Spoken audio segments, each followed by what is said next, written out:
আপনি স্যাটের মন্ত্রী, স্যাটের প্রধানমন্ত্রী, হ্যাঁ বিচার দিয়ে যাবো। আসলে মেয়েটা মারা গেছে। আমার মেয়ের কি অপরাধ ছিল? আমার মেয়ে ভালো স্টুডেন্ট, এটাই কি অপরাধ? আমার মেয়ে মেধাবী, এটাই কি তার অপরাধ ছিল?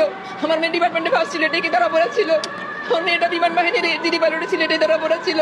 আমি গত বছর আমার হাজবেন্ড হারাইছি, আজকে বুঝে আমি মেয়েটা হারাইলাম। আমায় অনেক বড় ডিগ্রি দিছে মা, বইতে নাহি পারি, এই ডিগ্রি বড় ভারী, মাগো বইতে নাহি পারি। হ্যালো, কেমন আছেন আপনারা আর কেমন থাকবেন বলেন? দেশের যে অবস্থা, রাস্তাঘাটে বেরোতে পারতেছি না। আমি ইভেন সিভিল ড্রেসের রাস্তায় বেরোতে গেলেই ধরে নিয়ে যাচ্ছে পুলিশ। কি করব? সো আজকে আমি যে ভিডিও রিয়াকশান দিতে যাচ্ছি সেটা হচ্ছে বাংলাদেশে কোঠা আন্দোলনে ঘটে যাওয়া 10টা সাহসী ডায়লগ নিয়ে আজকে আমি রিয়াকশান দিতে যাচ্ছি। অনেকেই রিকোয়েস্ট করেছো, আর ডায়লগ বলবো না, এটা হচ্ছে মানুষের নিজের ভিতরের চাপা কষ্ট যেটা আজকে মুখ থেকে বেরিয়ে আসছে। ঠিক আছে, কিচ্ছু বলার নাই গাইজ, সব ক্রেডিট ভাইয়ের। তার চ্যানেলে সবাই ভিজিট করো, সাবস্ক্রাইব করো। আজকে চলো দেখি, তোমাদের রিকোয়েস্টে আমি আজকে এই ভিডিওতে রিয়াকশান দিতে যাচ্ছি। আর কোথাওতে আমার ভিডিও দেখতেছো অবশ্যই কমেন্ট করে জানাও। সো চলো, লেটস গো। অ্যান্ড গাইজ, নতুন হলে প্লিজ আমার চ্যানেলটা সাবস্ক্রাইব করো, আর আমার সেকেন্ড ব্লগে যাও, ঘুরে আসো, ভালো লাগবে। তুমি সেকেন্ড ব্লগে যে ওখানে কমেন্ট করে বলো তুমি এখান থেকে ওখানে গেছো, তাহলে আমি তোমার নাম পরবর্তী ভিডিওতে মেনশন করব। আরেকটা কথা, যে আর চাই না আমাদের এই স্বাধীন দেশে রক্তাক্ত হোক। আজকে আমাদের লাল সবুজের পতাকা শুধু লালে রঞ্জিত হয়ে যাচ্ছে, সবুজ আর দেখতে পারতেছি না, চিরসবুজ আর নেই। ঠিক আছে, তো সবার জন্য অনেক অনেক ভালোবাসা। আর যারা মারা গেছে তাদের আত্মা, এবং আমি যেহেতু হিন্দু, তোমাদের ধর্মে মানে মুসলিম ধর্মে বলে মারফত কামনা করতেছি। আর আমি চাই সৃষ্টিকর্তা, আমি আমার দিক থেকে বলতেছি, সৃষ্টিকর্তা তাদের যেন স্বর্গবাসী করুক, তার ফ্যামিলিকে ভালো রাখুক, এই আশা করি। তো চলো শুরু করি, লেটস গো। রক্তে আগুন লেগেছে, এই ভিডিওটা তো অনেক ভাইরাল গেছে। হাতে হচ্ছে এটাকে কি বলে, কুড়াল। স্বায়ত্তশাসিত প্রতিষ্ঠানের স্টুডেন্ট, সরকার এখানে নাক গলাইতেই পারে না। They have no right. আপনি স্যাটের মন্ত্রী, স্যাটের প্রধানমন্ত্রী, হ্যাঁ এখন বাংলাদেশে 6 কোটি আছে কাঙ্গালি। কোটা আন্দোলনকে ঘিরে যে পরিস্থিতি সৃষ্টি হয়েছে বাংলাদেশের ইতিহাসে এমন ভয়ানক পরিস্থিতি আর কখনো দেখা যায়নি। চারিদিকে এখন রক্তলাল। আমাদের ছাত্র সমাজ এখনো যেভাবে গর্জন দিয়ে যাচ্ছে, সেগুলো শুনলে বুকের মধ্যে একটা কাঁপন সৃষ্টি হয়, একটা আলাদা সাহস তৈরি হয়। কুষ্টিমারি রাজনৈতিক দল, আমার দরকার আমাদের সন্তানদের বাঁচানো। আমি এখানে থাকবো, এখান থেকে আমাকে কেউ সরাইতে পারবে। ভাই আমার দিকে তাকান, ভাই আমার দিকে তাকান। ভিডিওতে আমরা আপনাদের আপু কি বলে কততম বিশেষ। গাইস, আমার 3-4টা ফ্রেন্ড এখন পুলিশ, হ্যাঁ, ওরা এসএসসি পাস করার পরে ইন্টারে করছে ফেল, সেই এসএসসি সার্টিফিকেট দিয়ে এখন হয়েছে পুলিশ। আবার আপু বলতেছে কততম বিশেষ, ঢাকা ইউনিভার্সিটির কিনা। ভাই কেমনে কি কয় না কয়, ওরা যদি হয়তো মেধাবী তাহলে তো বুঝতো তোমাদের কষ্ট, বুঝছে কি বুঝে নাই, কি বলে না বলে। এসব সাহসী গর্জন শোনাবো যেগুলো শুনলে। এই ছেলেটার নাম তন্ময়। চলুন লাইক দিয়ে শুরু করা। এই মেয়েটা মারা গেছে। ভাই আমার দিকে তাকান, ভাই আমার দিকে তাকান। বলেন কততম বিশেষ আপনার? আরে বাবা, বিসিএস বলে। আল্লাহ ভাই, আপনি সিনিয়র বাবা, একজন পাবলিক সার্ভিস যে দেয় আপনাকে আমি বেসিক কোশ্চেন করতে পারি না? অবশ্যই পারেন। পারি কিনা? অবশ্যই পারি।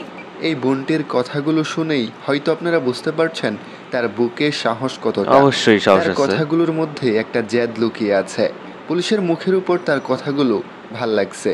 এই পুলিশদের ব্রেইন আছে ডিউতে পড়ার, ফাইজলামি করে তারা আমাদের সাথে। সেটাই তো বলতেছি, বলতে পারি সে একটা মেধাবীকে মারতে পারে না, কিভাবে সে রংপুরের ছেলেটাকে মারলো, সে এরকম করছে তাকে। শুধু মেধাবী কেন, কোনো স্টুডেন্টে মারতে পারে না, সাধারণ জনগণের মারার কোনো রাইটস নাই পুলিশের, উইদাউট এনি। হাউ ডেয়ার দেয়ার, এরকম জায়গা আমি বাঁচতে চাই না, মেরে ফেলুক আমাকে।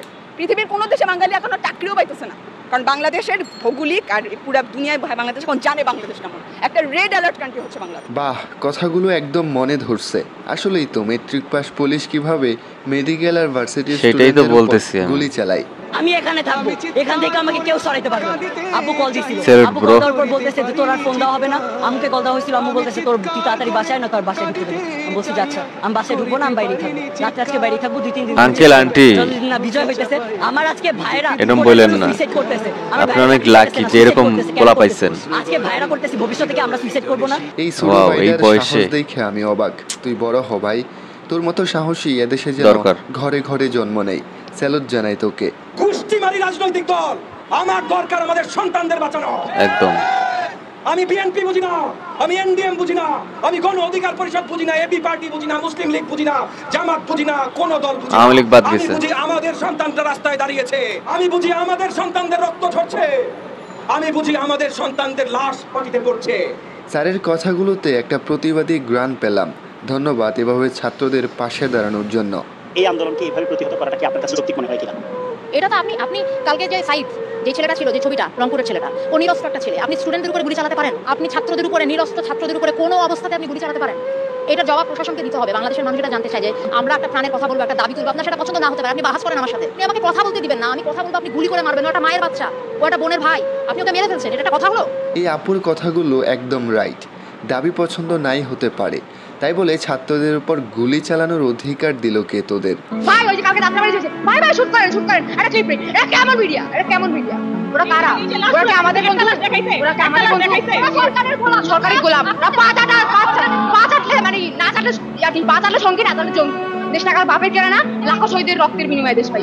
এই মেয়েটা সরকারের গতি নামিয়ে দিয়েছে। এরকম সাহসী নারীকে দেখলে স্যালুট করতে মন চাই। আমার এখন কিছু নাই, আমি এখন নিজে সুইসাইড করে ফেললো, কোনো কিছু নাই, আমি বিচার দিয়ে যাচ্ছি, জগতের কাছে বিচার দিয়ে যাবো। মেয়েটা মারা গেছে। আমার মেয়ের কি অপরাধ ছিল? আমার মেয়ে ভালো স্টুডেন্ট, এটাই কি অপরাধ? আমার মেয়ে মেধাবী, এটাই কি তার অপরাধ ছিল? আমার মেয়ে ডিপার্টমেন্টে ফার্স্ট ছিল, এটাই কি তার অপরাধ ছিল? আমার মেয়েটা বিমান বাহিনীর দিদি পাইলট ছিল, এটাই তার অপরাধ ছিল? আমি গত বছর আমার হাজবেন্ড হারাইছি, কি বুঝে আমি মেয়েটা হারাইলাম? এই ভিডিওটা আমাকে অনেক কষ্ট দিয়েছে। এই নিতে পারতেছি না, কি সমস্ত ভিডিও তোমরা সাজেস্ট করো, দেখতে পারতেছি না, চোখে জল চলে আসলো। ভাই মায়ের বুকটা খালি হয়ে গেল, খুবই কষ্ট পেলাম।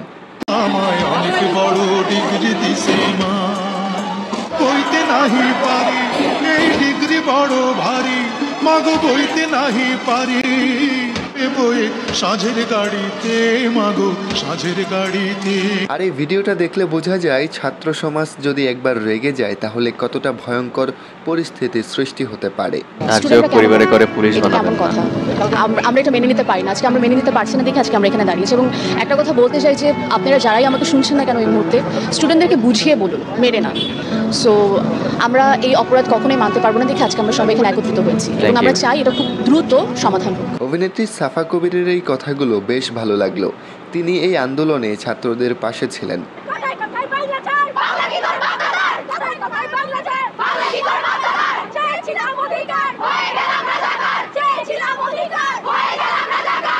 সাহসী নারীদের এই স্লোগানগুলো যে কারোর রক্ত গরম করে দেবে।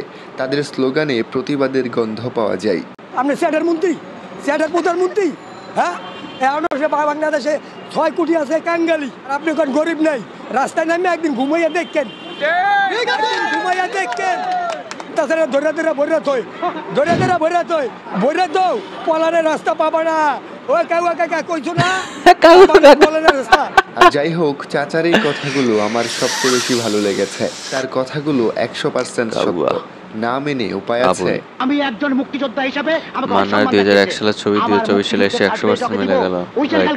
আচ্ছা, কিসের সার্টিফিকেট? মুক্তিযুদ্ধের। কিসের মুক্তিযুদ্ধ? তাই মুক্তিযুদ্ধ হয়েছিল। তুমি আবার মহান মুক্তিযুদ্ধ সম্পর্কে উল্টা পাল্টা বলবো না। চুপ করো। মুক্তিযুদ্ধ যদি হইতো আর সত্যি যদি মানুষের মুক্তি হইতো তাহলে তোমার সার্টিফিকেট দেখে আমার চাকরি নিতে হইতো না। তুমি একটা ফার্স্ট ক্লাস পাওয়ার পর 5 বছর ধরে ঘরে বেকার বলেছি। ওই থাম না, মুক্তিযুদ্ধটা এখন করবো। এই কি বলিস? প্রয়াত চিত্রনায়ক মান্নার 2001 সালের এই ছবির কথাগুলো 2024 সালে এসে 100% মিলে গেল। আমরা কেন হল ছাড়বো? আমরা স্বায়ত্তশাসিত প্রতিষ্ঠানের স্টুডেন্ট, সরকার এখানে নাক গলাইতেই পারে না। They have no right. আপনাকে মাঠে নামাইয়েন না, শান্ত হিংস্র বাঘিনী বাঘকে মাঠে নামাইয়েন না। এগুলো তো যুবক। আমরা তো অযৌক্তিক কোনো দাবি নিয়ে এখানে আসিনি। আমরা বলি না এই কোটা বাতিল করেন, আমরা বলছি সংস্কার করেন। আমরা মেরে বের হবো, লাশ হয়ে বের হবো ওখান থেকে, আমরা লাশ হয়ে বের হবো ওখান থেকে। এই আপুটার কথাগুলোর মধ্যে একটা শক্তি আছে। সরকারকে উদ্দেশ্য করে এভাবে কথা বলতে বুকে সাহস লাগে, যা এই মেয়েটার রয়েছে। দেশ বিক্রি করে খাইয়ে দিচ্ছে অলরেডি। দেশের মানুষের বুকে পাখির মতো গুলি করছে। আমি দেখাচ্ছি, এই দেখেন মাথায়, হাতে, আরে ভাই ফুলে গেছে গুলি এমন ভাবে করছে, আর আমার হাতে অলরেডি ওনাদের ছোড়া। এই ভাইটার কথাগুলো শুনে অনেক খারাপ লাগলো। তার মাথাতেও গুলি লেগেছে। কতটা নিচে নামতে পারে বাংলার পুলিশ একবার ভেবে দেখুন। ইস, এই মেয়েটা তো মারা গেছে।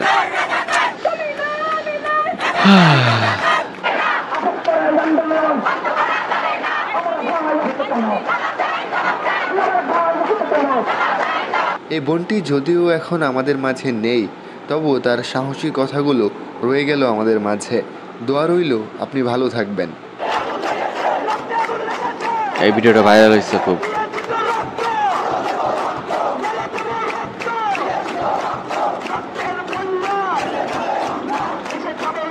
গাইস 52 দেখিনি, 24 দেখলাম। 52-তে 5 জন মারা গেছিল, 24-এ 1000 এখন বেশ স্টুডেন্ট। আপুটার হাতে এই কুড়াল এখন ঝড় তুলছে সামাজিক মাধ্যমে।